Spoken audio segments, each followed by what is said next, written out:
கதை எப்போ ஆரம்பிக்குதுன்னா 1950s. அந்த டைமில் யூஎன் சோல்ஜர்ஸ் அவங்கலாம் வந்து எங்கே போகிறாங்கன்னா சவுத் கொரியா.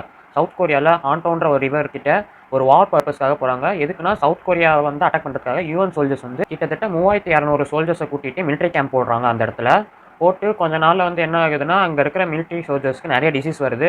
லைக் அவங்களுக்கு ஹை ஃபீவர், வாமிட்டிங், அப்புறமேல்ட்டு வந்து தலை சுத்தல், நெஞ்சடைப்பு, மூச்சு விட முடியாமல் இந்த மாதிரி நிறைய சோல்ஜர்ஸ் அட்மிட் ஆகுறாங்க அந்த கேம்பில்.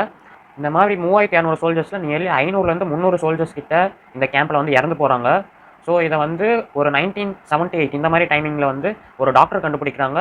லைக் இந்த மாதிரி வந்து எலிங்கள், ரோடன்ஸ், இந்த மாதிரி நிறைய எலிங்கள்னால தான் வந்து இந்த மாதிரி ஒரு வைரஸ் பரவுது அப்படின்ற விஷயத்தை கண்டுபிடிச்சி வேர்ல்டு ஹெல்த் ஆர்கனைசேஷனுக்கு சொல்லியிருக்காங்க. இது எப்படி ஸ்ப்ரெட் ஆக ஆரம்பிக்குதுன்னா, அங்கே இருக்கிற நதி நீரோடையில் வந்து இந்த மாதிரி எலிங்கள்லாம் நிறைய வசிச்சுட்டு வந்திருக்கு. அந்த எலிங்க என்ன பண்ணுதுன்னா, டெய்லி நல்லா சாப்பிட்டு அதோட யூரின் மோஷன், அப்புறமேட்டு அதோட சலைவா, ஜொல்லு, அந்த உடம்புல இருக்கிற நிறைய பார்ட்ஸ்லாம் வந்து அப்படியே கீழே போட்டு போயிருங்க. ஸோ அந்த கீழே போட்டு போகிற பார்ட்ஸ் வந்து நம்மளுக்கு வந்து அப்படியே ட்ரை ஆனதுக்கு அப்புறமேல்ட்டு அதை ஃபுல்லாக ஒரு காற்றா கலந்து மைக்ரோ ஆர்கானிசம் பார்ட்டிகல்ஸாக மனுஷங்க மூச்சு விட்றப்ப அந்த வழியாக தான் இந்த மாதிரி நோய் வந்து பரவுது அப்படின்றத கண்டுபிடிச்சிருக்காங்க. இந்த இடத்துல ஹை ரிஸ்க் கண்டிஷன்ஸ் இருக்கும். ஏன்னா அந்த இடத்துல என்ன இருக்கோ, என்ன மாதிரி கிருமிகள், எந்த மாதிரி காற்று இருக்கும் அப்படின்னு தெரியாது. ஸோ அதை வந்து மனுஷங்க சுவாசிக்கும் போது அந்த வழியாக தான் இந்த மாதிரி நோய்கள்லாம் பரவுது, ஹாண்டா வைரஸ் இதெல்லாம் பரவுது அப்படின்ற மாதிரி சொல்லியிருக்காங்க. ஸோ வேர்ல்டு ஹெல்த் ஆர்கனைசேஷன்லேருந்து என்ன சொல்கிறாங்கன்னா, உங்களுக்கு காய்ச்சல் வந்திருக்கு அண்ட் மசில் பெயின், உடம்பு வலிக்குது, அப்புறமேல் vomiting issues, stomach pain, and then மூச்சு விடறதுக்கு சிரமமாக இருக்குது, இந்த மாதிரி ஏதாவது விஷயம்லாம் நடந்ததுன்னா உடனே வந்து டாக்டரை கன்சல்ட் பண்ணுங்கள்.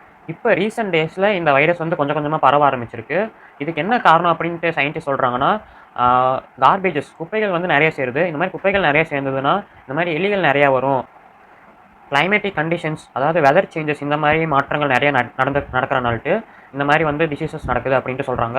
அப்புறமே மனுஷங்க நாம் வந்து என்ன பண்ணுறோன்னா, வைல்ட் லைஃப்குள்ளே போயிட்டு அவங்களுடைய இடத்த அழித்து நம்ம அந்த இடத்துல வந்து கூடு கட்டி வாழ்கிறோம்.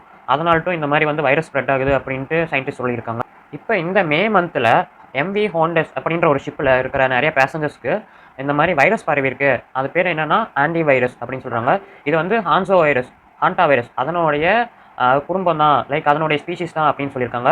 இவங்களும் வந்து எலிங்களோட பரிமாணத்துலேருந்து தான் இந்த வைரஸ் வந்திருக்கு. இந்த பேசஞ்சர்ஸ் எங்கே ட்ராவல் பண்ணுறாங்கன்னா சவுத் அமெரிக்கா. அங்கே ட்ராவல் பண்ணுறப்ப இந்த மாதிரி 8 கேசஸ் வந்து இந்த மாதிரி சஸ்பீஷியஸாக மென்ஷன் பண்ணப்பட்டிருக்கு.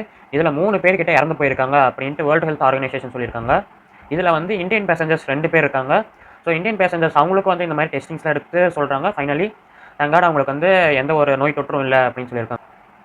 இதனுடைய ஃபுல் டீட்டெயில்ஸ் நீங்கள் தெரிஞ்சுக்கணுன்னா கீழே இருக்கிற யூடியூப் லிங்கை தொட்டு பாருங்கள். ஃபுல் டீட்டெயில் எக்ஸ்ப்ளனேஷனோட சொல்லியிருக்கிறேன். இந்த மாதிரி வைரஸ் வந்து பரவிட்டு இருக்கு.